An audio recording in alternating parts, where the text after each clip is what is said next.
What's up, y'all? It's Annabelle with That Good Shit, and I am here with the incredible Kaelin Ellis. How you doing today, Kaelin? I feel quite peachy. I'm a little bit hungry, but I'm cool. I could eat, but I'm cool. We're hungry. We're a little sweaty. You just finished your show at Public Records in Brooklyn on your Here Start tour. How does it feel completing that show? Yeah! That's my friend Sonny. How did it feel? How did it feel? It's actually really dope to play in Brooklyn. I've only played a handheld of like New York gigs before. I played in 2018 with Sango in the Comfort of Tour, and then I played a handful of times like after that. Right after the pandemic, I played one show that was like somewhere around here, I believe, but I don't remember like all the details. But coming back, it feels like all of that energy got combined into one space today. Yeah, the energy in here was vibrant, and it was extra special because your album released today. It did. I'm like kind of geeking out because what's funny is I ended up flying out from a show that I did the day before in LA. It was the 19th, and we played me and Moody Banks along with Soul Kali, Outlaw the Artist, Z the Author, Rakim, a bunch of friends that I like create and work with.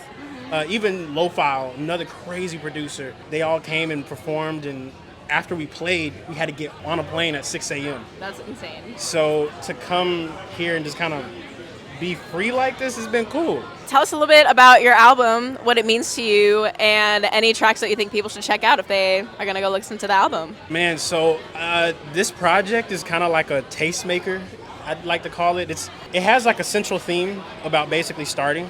And no matter where you are in life, you can just start where you're at. And so the project is like a palette cleanser. If you want to start in any part of my discography, this project, either top to bottom, the first 2 songs will set you in a good space. It literally showcases everything I got.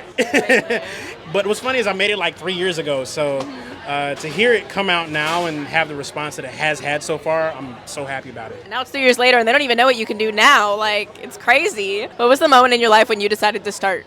I was in middle school, and it's actually a funny connection because one of the gentlemen that was DJing tonight, Matthew Law, shout out from Fool's Gold, he actually started with all the music I grew up on.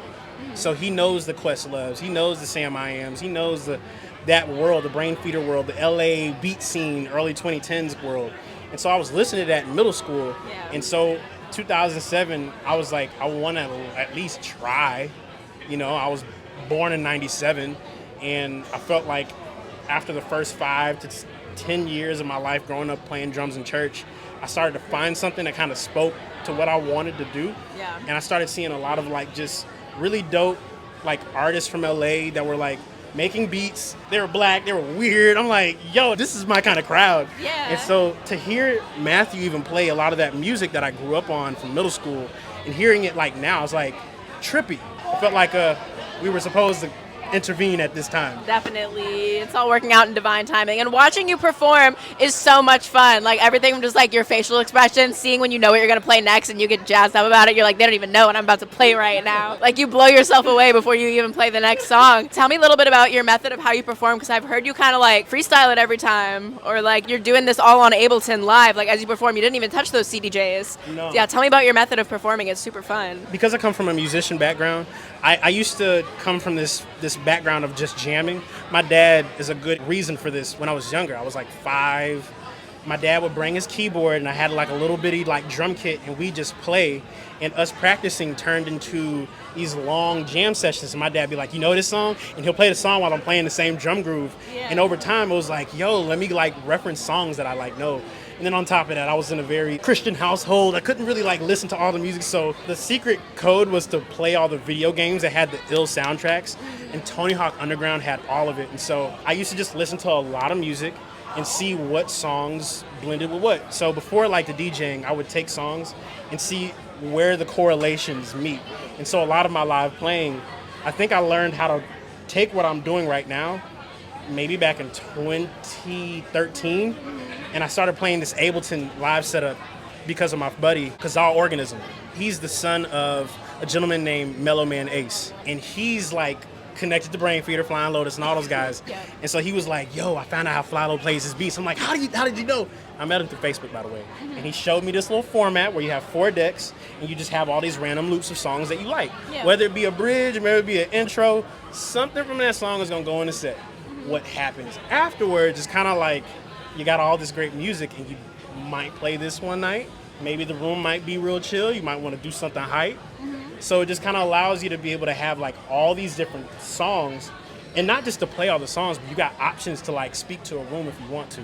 Yeah. So that's a little empowering that I learned through just like sounds and being able to control a room like that. And one of my good friends, Full Crate is like a genius at that. I've just been doing the same, technically set list for years. I just play it differently all the time. That's super impressive. What was like your favorite thing you played tonight? Like your favorite moment you had with the crowd with what you played? I think I played Family Ties, and I was like, no, I gotta play this one more time. You had to run that back. And then I was like, all right, I hop back on the drums. And so whenever I get into moments like that, I try to get jazzy because I realize everybody's going crazy. So if you have a lot of commotion, throwing a little bit of more organized commotion in the middle of it is gonna make people be like, ooh, is he gonna fall? Wait, he's not. Oh. Keeping us on our toes the entire time. It was literally like one of the most engaging performances I've seen in a really long time. It was super fire, and I loved how it kind of felt a little bit like a DJ set because you were like, like selecting these songs, but you were making them all your own, and then hopping in on the drums too. The Michael Jackson shit was absurd. That was absurd. Thank you. That was actually, so you want to know something hilarious about that? Yes. So I did a songwriting camp in 2019 in South Korea, and I produced this record for EXO, right? And the name of the song is called Jekyll.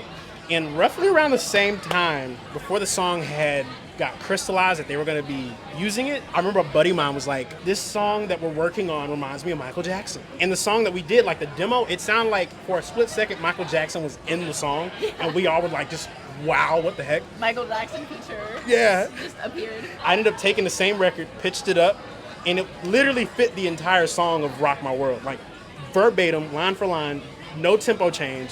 It was exactly perfect. And so what you hear, that was like from that moment. I just left it as is. No, that was really beautiful. That was one of my favorite moments of the whole show. And I was talking to your friends about like all the memories y'all have from back in Orlando growing up. And I heard that you used to go to a lot of open mics and that you used to play at open mics. Tell me about the role that played in like your life as an upcoming musician. I remember I had these aspirations of wanting to play my own shows and my own gigs. And I think it was teaching me a lot about character. Like, I was learning a lot about, like, where you're placed is perfect because the people around you have these abilities and skills, and you also have something special, too. And so every time I would go to, like, an open mic, I learned something from somebody or saw, like, wait, this person stays right down the road.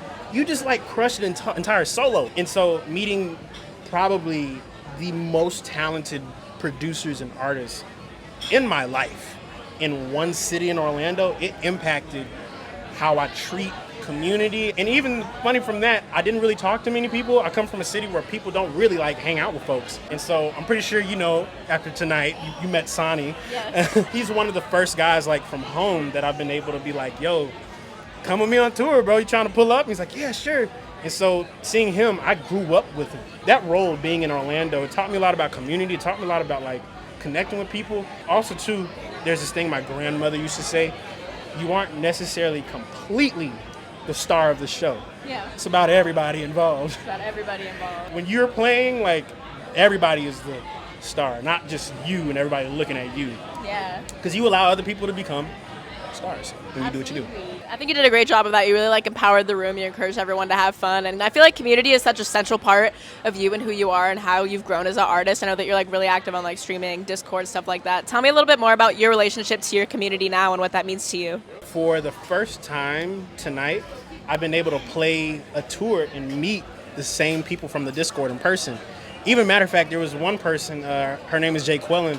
I played like something we did from Discord live before I did the Family Ties thing. Yeah. And it was funny because even though like I'm playing to the room, I have certain moments where I can like cater to that one person who's like, yo, we did this on Discord, on Twitch. And so to see that kind of like connection, I could do that with certain people in the room. And with community, you can do that. Yeah. You know, it's better to play to a selection and allow that selection to influence the entire room. I love that's how you went about it. You killed it, by the way. You were amazing. Come over You want to come? You want to jump in the interview? Oh my God! Hey, what's your name? My name is Moody Banks. Oh my gosh! Hey Moody, how did your set feel tonight? You were amazing. Thank you so much. Honestly, it felt so good. Like, I just love people. If the people can listen to one Moody Banks song, what should they listen to? I would say Don't Waste My Time or Love Me. What would you say, Kaelin, if they could listen to one Moody song? What should it be? She hasn't dropped it yet, but you know the one I'm talking about. I'll just go ahead That and say one. Love Me. I'll just say Love Me. Oh, beautiful. Oh my gosh, thanks for popping in, Moody. So I was like, let me go peep the scene. Let me see what's going on. Last thing I want to ask, and I'll ask this for both of you, what have y'all been listening to lately? What's on the top of your playlist? Like favorite artists, favorite songs, favorite albums? Favorite artist? I love Erykah Badu, Jill Scott, Frank Ocean, Kendrick. Obviously, they not like us. But the song that I'm so obsessed with right now, and I literally told him this the other night, Eric the Architect, Jammy Jam. Oh, yeah. That's my fucking song, bro. Like, I can't get over it. And obviously, Heart, Kaelin Ellis, and Saba. Great taste. Love to hear it. Kaelin, what about you? What have you been listening to? I've been going down the rabbit hole of like just music, technology in the 80s, late 80s, 90s. I've been listening to a lot of like Prince's other stuff outside of his normal artistry. I knew about his jazz record that he had. I forgot what the name of the band is, but they have like an entire jam jazz album that came out in like 87. And I didn't know that record inspired D'Angelo to make Voodoo, Questlove to make the style that he did. But I've been heavy on like an alternative wave. And so Arthur Russell, Another Thought, masterpiece. Like Kanye is the type of person to listen to this stuff and be like, this man's voice and a cello are literally the hardest thing I've ever heard. He also did 30 Hours. That's the same guy that made 30 Hours. Right. It's Kanye sampled it. But been doing a lot of like alternative indie from the 80s and 90s. Well, it's been such a joy to be here, see your show. Congratulations on the release of your album. Congratulations on your tour. It's so good to see you again. I haven't seen Kaelin in like over a year. Kaelin, is there anything else that the people should know about you? God first. You are here. Don't be afraid to start where you are. Cool. Thank you, guys.